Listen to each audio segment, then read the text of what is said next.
Last time जो है question number 6 तक हो गए थे हम। आज क्वेश्चन नंबर 7 देखते हैं। ठीक है, क्वेश्चन नंबर 7 में क्या कह रहा है कि फाइंड ए बी इनवर्स। ऐसे ही बोला हुआ है, नहीं कुछ गलत हो गया है ना। इस क्वेश्चन में हमें क्वेश्चन नंबर 7 में हाँ find A B inverse find out करने के लिए बोला हुआ है। हमें क्या दिया हुआ है, वैसे तो हम क्या करते हैं, ए बी हो, ए होता और बी होता, सिंपल मल्टीप्लाई करके और उसका इनवर्स निकाल देते, लेकिन क्या हमारे पास ए है? हमारे पास ए नहीं है और बी तो है, तो हम सिंपल बी को उससे प्रोडक्ट करके निकाल सकते हैं। तो फिर इसमें क्या लगाएं? इसमें लगाएंगे कि वी नो दैट, कुछ एक मैंने बताया था आप लोगों को, क्या होता है, A B inverse equal to, नहीं B inverse A inverse, A inverse into B गलत हो जाएगा तो मैं, ठीक है। तो यहां से हम देखें तो हमारे पास बी तो है, कहाँ है, ये रहा बी। तो बी से हम बी इनवर्स फाइंड आउट कर लेते हैं और ए इनवर्स ऑलरेडी दे रखा है, तो इन दोनों को प्रोडक्ट कर देंगे जिससे हमारे पास क्या मिल जाएगा, ए बी इनवर्स। तो सबसे पहले तो हमें ये चेक करना पड़ेगा कि बी इनवर्स एग्जिट करता भी है कि नहीं। तो सबसे पहले इसको बी डिटरमिनेंट्स निकाल लें। तो देखें क्या आएगा, 1 3 प्लस 2, नेक्स्ट माइनस, ये आ जाएगा -1 और 0, फिर आ जाएगा -2 और यहाँ पर आ जाएगा +2 -0। तो चेक कर लेते हैं क्या आ रहा है, ये 5 + 2 -4, यही आ रहा है या कुछ और आएगा? +2 नहीं होगा, एक सेकंड, क्या कह रहे हैं? यहाँ पे ये गलत हो गया कि यहाँ पर 2 नहीं आएगा, क्या आएगा, यहाँ पर 0 आ जाएगा। ठीक है, ठीक है, वो भी माइनस का लें या प्लस का, उससे कुछ फर्क नहीं पड़ रहा। तो यहाँ पर मेरे पास कितना आ रहा है, सिर्फ 3।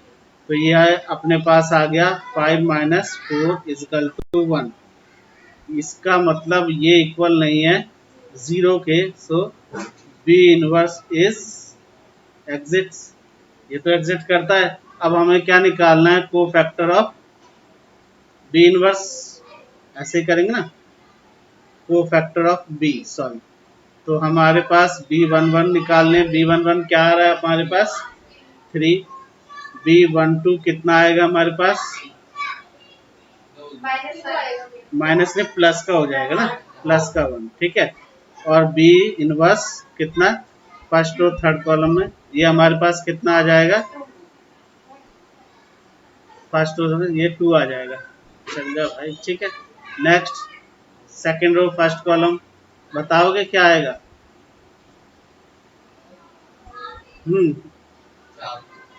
कितना, 4। भाई सेकंड रो फर्स्ट कॉलम कितना आ गया, 2 और माइनस का 4, तो -2, माइनस का 2 तो प्लस का 2 आ जाएगा। फिर second row second column, second row second column, तो क्या आ जाएगा हमारे पास, 1, प्लस का आएगा माइनस का, ठीक है। Second row third column, second row third column -2 आएगा, जो कि क्या हो जाएगा, प्लस का 2। फिर third row first column, third row first column क्या आने वाला है, 6, प्लस का माइनस का, प्लस का। Third row second column, third row second column क्या आएगा हमारे पास, माइनस का और प्लस का हो जाएगा, कितना, माइनस का आएगा। देखो third row first column, sorry third row second column, तो ये तो 0 हो जाएगा, ये आ जाएगा -2, है ना, -2, और ये 3 और 2 तो प्लस, अरे मतलब माइनस इंटू माइनस होने के बाद फिर दोबारा से भी माइनस ना, तो माइनस आएगा, तो कई का आ जाएगा यहाँ पर प्लस का 2, ठीक है। फिर थर्ड रो थर्ड कॉलम, यहाँ पर कितना आ जाएगा, 3 और प्लस का 2, 5 पॉजिटिव, ठीक है। एक बार चेक कर, ये को फैक्टर हो गए हमारे। इसके बाद हम इससे क्या निकाल लेंगे, एडजॉइंट निकाल लेते हैं, एडजॉइंट ऑफ किसका, बी का। तो क्या आने वाला है हमारे पास, 3 1 2 2 1 2 6 2 5, ठीक है, कोई भी माइनस का नहीं आया हमारा। ठीक है, कमाल हो गया। तो चलिए कोई बात नहीं। बी इनवर्स देख लेते हैं। बी इनवर्स क्या आ जाएगा हमारे पास, 1 में बी डिटरमिनेंट्स। ठीक है, और एडजॉइंट ए यानी कि बी।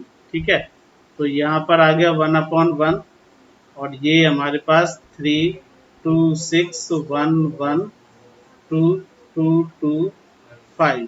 ठीक है, यही है। चलो, इससे हमारे पास क्या मिल गया, ये हमारे पास बी इनवर्स फाइंड आउट हो गया हमारे पास। सिंपल, जो था वही आ गया, 3 1 2 2 1 2 6 2 5। ठीक है, अब हमें क्या चाहिए, इसको मान लिया हमने, ये इसको मान लिया इक्वेशन 1। ठीक है, तो फ्रॉम इक्वेशन 1 ले लेते हैं। फ्रॉम इक्वेशन 1 उसमें क्या था, A B inverse is equal to B inverse into A inverse, यही है, बस वैल्यू पुट कर दो। बी इनवर्स जो है हमारा अभी अभी निकला है, कितना है, 3 2 6 1 1 2 2 2 5। और ए इनवर्स हमें गिवन था, वो हमारा ए इनवर्स क्या था, ये था 3 -1 1 -15 6 -5 और 5 -2 एंड प्लस का 2। बस इनको आपस में क्या कर लें, इनटू, बस हो जाएगा। तो देखें 3 3 9 -30 एंड प्लस 30। ठीक है, प्लस का था ना 5। ठीक है, इसके बाद अगला वाला देख लें, यहाँ पर -3 +12 -12। इस साइड देखें 3 -10 +12।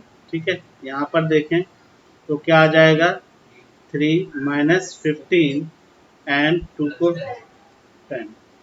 इस साइड देखें तो -1 +6 एंड -4। इस साइड देखें तो ये 1 आ जाएगा, -5 आ जाएगा और +4। इस साइड 6 -30 +25। यहाँ पर देखें तो -2, फिर यहाँ पे करेंगे 2 6 12, नेक्स्ट 5 2 10। फिर यहाँ पर आ गया 2 -10 एंड 5 2 10, ऐसे ही है। चलिए सॉल्व कर लेते हैं। सिंपल, क्या आ रहा है इसका, 9। यहाँ पर कितना आ जाएगा, -2। यहाँ पर कितना आ जाएगा, 1। इस साइड आ गया अपने पास कितना, -3। यहाँ पर 1। यहाँ पर कितना आ जाएगा, 0। इस साइड आ जाएगा हमारे पास 5। यहाँ पर आ गया 0 और यहाँ पर आ गया 2। तो ये अपने पास आ गया ए बी इनवर्स। ठीक है, सिंपल है, थोड़ा सा बड़ा था बस, और कुछ नहीं, नोट कर लो। इसके बाद क्वेश्चन नंबर 8 देखते हैं। ठीक है, क्या है 8 क्वेश्चन हमारे पास, ये देखिए क्वेश्चन नंबर 8। क्वेश्चन नंबर 8 जो है और काफी कॉम्प्लिकेटेड क्वेश्चन है ना। क्या है, इसमें बहुत सारी वर्किंग है, बहुत सारा लेंदी है एक क्वेश्चन। इसके 2 पार्ट हैं, और तो देखें इसको क्या है, इसमें समझो सबसे पहले क्या है। ये कह रहा है कि हमारे पास क्या दे रखा है, एक मैट्रिक्स दे रखा है, मैट्रिक्स ए। तो ए का तो हमें सबसे पहले क्या निकालना है, एडजॉइंट। ठीक है, जो भी मैट्रिक्स दे रखा है उसका हम क्या निकालेंगे, एडजॉइंट। फिर एडजॉइंट का इनवर्स, एडजॉइंट का भी इनवर्स निकालना है। क्या कह रहे हैं ये जो है, पहले आप एडजॉइंट ऑफ ए निकाल लेंगे, वो तो सिंपली आप निकाल लेंगे। ठीक है, फिर इसका इनवर्स निकालना है, तो यानी कि इसका इनवर्स तो सबसे पहले इसका कोफैक्टर निकलेगा, फिर उसका इनवर्स तब जाके आएगा। ठीक है, ये आपका लेफ्ट साइड होगा। इसी तरह राइट साइड में क्या करना है हमें वेरीफाई करने के लिए, जो आपका एडजॉइंट आएगा, ठीक है, ए इनवर्स आएगा, ए इनवर्स का एडजॉइंट निकालना, यानी कि कोफैक्टर फिर से आपको निकालने पड़ेंगे, तो ये डबल रहेगा। तो इसलिए इस क्वेश्चन को मैंने ऑलरेडी कर रखा है, तो मैं आपको दिखाता हूँ क्वेश्चन कैसे करना है, क्योंकि इसे करने में ज़्यादा टाइम लगेगा।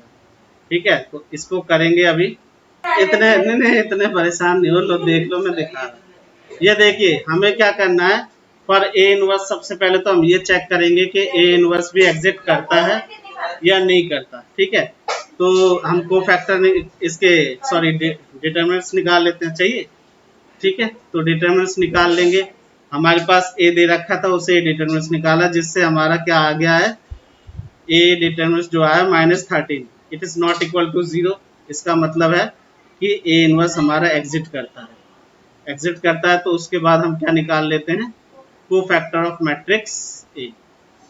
ठीक है, हमारे पास A11, A12, A13 और A21, A22, A23, A31, A32 and 33, ये सारे मिलके हमारे क्या आ गए, कोफैक्टर्स। फिर कोफैक्टर से एडजॉइंट कैसे करते हैं, रो से कॉलम में चेंज करते हैं, इंटरचेंज कर देते हैं, जिससे हमारा एडजॉइंट निकल गया है, adjoint of A.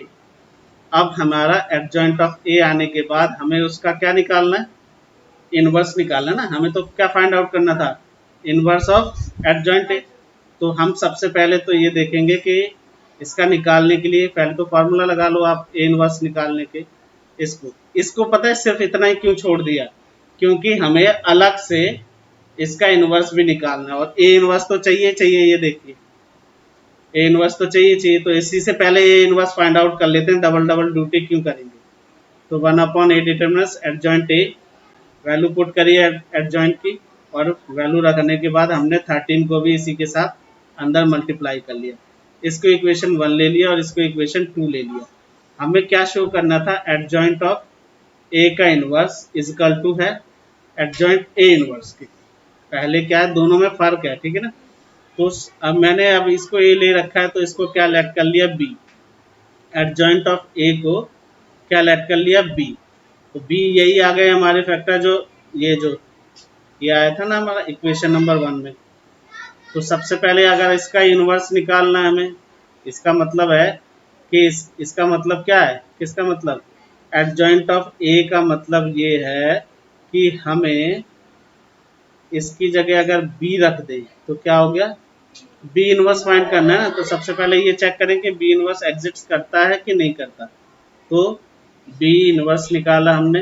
B inverse के लिए क्या चाहिए हमें, बी डिटरमिनेंट्स कैलकुलेट कर लेंगे। ये मैं आपको बता नहीं रहा, आप चाहो तो इसको पॉज करके नोट डाउन कर सकते हो, इसके बहुत सारे क्वेश्चन हमने कर रखे हैं, तो आप आराम से शॉर्ट आउट कर सकते हो। तो बी डिटरमिनेंट्स जो है हमारा 169 आ गया, which is not also equal to 0। तो इससे क्या हो गया, हमें क्या पता लग गया, बी इनवर्स हमारा क्या करता है, एग्जिट। जैसे बी इनवर्स एग्जिट करता है, बी इनवर्स का मतलब है एडजॉइंट ऑफ ए इनवर्स, ठीक है, वो एग्जिट करता है। तो हमने कोफैक्टर ऑफ बी निकाल लिए, फाइंड आउट कर लिया है। किस तरह से फाइंड करते हैं, एडजॉइंट ऑफ बी निकाला, जो कि हमारा क्या आ गया है, 13, 26, 13 माइनस का 26 minus 39 minus 13 minus 13 minus 13 minus 65। इसको देखने पर पता लग रहा है कि हर एक जो है फैक्टर किसका है, 13 का, इसलिए मैंने -13 को कॉमन निकाल लिया है। ठीक है, अब हम जो है बी इनवर्स निकालेंगे। बी इनवर्स का मतलब क्या है, बी इनवर्स का मतलब है हमारा कि हमें एडजॉइंट ऑफ ए का इनवर्स निकालना। हम वैल्यू पुट कर रहे हैं इसकी 1/b डिटरमिनेंट्स और एडजॉइंट ऑफ बी। ठीक है, तो 1/b डिटरमिनेंट्स कितना आया था, ऊपर आया था 169, ये लिख दिया, इनटू एडजॉइंट ऑफ बी, ये है हमारा एडजॉइंट ऑफ बी, इसको यहाँ पर लिख दिया। आप इसको 13 से काट सकते हैं, ठीक है ना। 13 से काटने के बाद ये 13 आ गया, और अंदर 1 -2 1 -2 3 1 1 1 5, ये हमारे पास बच गया। ठीक है, इतने में कोई डाउट। ये हमारे पास क्या आ गया, एडजॉइंट ऑफ ए का इनवर्स, जो हमें लेफ्ट साइड हमें कैलकुलेट करना था। ठीक है, अब ये कहता है कि आप ए इनवर्स का भी क्या फाइंड आउट करो। ठीक है, इसको फाइंड आउट करो, तो इसको देख लेते हैं हम। तो इसके लिए भी हमें क्या चाहिए, इसको इस बार क्या कर लिया मैंने, सी लेट कर लिया। पहले मैं बी लेट कर चुका हूँ, इसलिए इस बार इसको सी लेट कर लिया है। और ए इनवर्स ऑलरेडी मैं फाइंड आउट कर चुका था, है ना, ऊपर करा था हमने, जिसको मैंने इक्वेशन क्या मानी थी, 2। ये इसकी वैल्यू रख दी यहाँ पर हमने, सी की वैल्यू। अब हमें ये चेक करना है कि अगर हमें एडजॉइंट ऑफ सी निकालना है, तो ये चेक करना है कि इसके क्या कहते हैं डिटर्मिनेंट्स निकालने पड़ेंगे हमें। तो सी डिटर्मिनेंट्स निकाले हमने, किस तरह से निकालते हैं आपको अच्छी तरह से पता है। ठीक है, ये कैलकुलेट करने के बाद ये आ गया हमारा -13/69, जो कि कैंसल होने के बाद 13 वन जा 13 और इसको करने पर 13 आया, तो -1/13 ये हमारा क्या आ गया, सी डिटर्मिनेंट्स। इसका मतलब है कि सी इनवर्स एग्जिट करता है, और अगर सी इनवर्स एग्जिट करता है तो इसका मतलब है हम कोफैक्टर निकालें। तो हम कोफैक्टर निकाल लें, जिससे कोफैक्टर निकालने के बाद उस हमने क्या निकाले, एडजॉइंट ऑफ सी। तो एडजॉइंट ऑफ सी निकाल लें तो इसका मतलब है वो क्या निकाल रहे हैं हम, एडजॉइंट ऑफ ए इनवर्स। तो एडजॉइंट ऑफ ए इनवर्स निकाल दे, वो कैसे निकलेंगे, रो को कॉलम में चेंज कर। ठीक है, ये हमारे पास आ गया एडजॉइंट ऑफ ए इनवर्स। आप चाहें तो उसको टैली करके देख लीजिए, ऊपर हमने जो फाइंड आउट किया। ठीक है, तो left hand side is equal to right hand side. ये पॉज करके आप जो है इसको नोट करते जाएंगे, फिर एक साथ देखेंगे तब समझ में आएगा। कैलकुलेशन थोड़ी सी बड़ी थी इसलिए ऑलरेडी सॉल्व कर रखा था। ठीक है, तो इसे सॉल्व करिए इस क्वेश्चन को। 8 का फर्स्ट पार्ट कर लेने के बाद इसका सेकंड पार्ट देखते हैं। सेकंड पार्ट में हमें क्या शो करना है, सेकंड पार्ट में शो करना है ए इनवर्स का इनवर्स इज इक्वल टू क्या है, ए। तो अब आप याद करो कि ये क्वेश्चन तो वही है, क्योंकि मैट्रिक्स तो जो पहले था वही मैट्रिक्स हमारे पास अब भी है। तो हमने क्या किया था, ए इनवर्स को क्या लेट कर लिया था, सी। तो आप सी ऊपर से उठाकर लिख सकते हैं इसमें कि सी कितना था हमारे पास, सी जो हमारे पास आया था वो सी ये आ चुका था।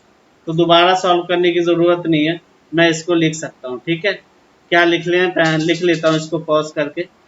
ठीक है, तो ये सी हमने ऑलरेडी ऊपर से निकाल लिया। ठीक है, तो अब क्वेश्चन हमें क्या कह रहा है कि ए इनवर्स का इनवर्स यानी कि सी का इनवर्स फाइंड आउट करना है ना, सी का इनवर्स। तो सी का इनवर्स फाइंड आउट करने के लिए तो सबसे पहले हमें ये चेक करना पड़ेगा कि सी का इनवर्स एग्जिट करेगा या नहीं। कि तो सी क्या कहते हैं डिटर्मिनेंट्स में हमने कैलकुलेट कर रखा था, जो क्या था -1/13 यही था, which is not equal to 0, यानी कि सी इनवर्स इज एग्जिट्स, यही है। ठीक है, तो अब इसको कर लेते हैं, देखें क्या है। अगर हमें सी इनवर्स निकालना है, सी इनवर्स मतलब ए इनवर्स का इनवर्स, तो क्या आ जाएगा 1 सी डिटर्मिनेंट्स। ठीक है, और एडजॉइंट ऑफ सी ये भी हमने निकाल रखा था, तो सारी चीजें हम ले लेते हैं। तो 1/-1/13। ठीक है, और एडजॉइंट ऑफ सी हम ऊपर से उठा लेते हैं। क्या है हमारा एडजॉइंट ऑफ सी, मैं लिख लेता हूँ एक साथ। तो ये देखिए एडजॉइंट ऑफ सी जो है हमने ऊपर से नोट करके लिख लिया है, ये 1/1 है। तो इसको हम अगर सिंप्लीफाई करेंगे तो ये आएगा 1/13 को सिंप्लीफाई करने पर 13 माइनस का 1, और ये है -1/13। 13 से 13 कैंसिल, और माइनस माइनस क्या हो जाएगा, प्लस। ठीक है, ये आ गया हमारे पास -2 3 1 1 1 और 5। ठीक है, हमें इसको किसके इक्वल लाना था, ए के इनवर्स। तो ये हमारे पास आ गया 1 -2 और 1 -2 3 1 1 1 5। तो चेक करके देखें क्या ये ए के इक्वल आ गया। ठीक है, तो विच इज इक्वल टू ए। ठीक है, तो ये इक्वल आ गया है। ठीक है, तो हम लिख सकते हैं left hand side is equal to right hand side. किसी की बुक में नहीं है तो बुक अपनी चेक करवा तो लो, ये वाला क्वेश्चन नोट कर लो आप। तो ज्यादा ऊपर हो गया। ये रहा आपका सेकंड पार्ट, और नोट करो इसको।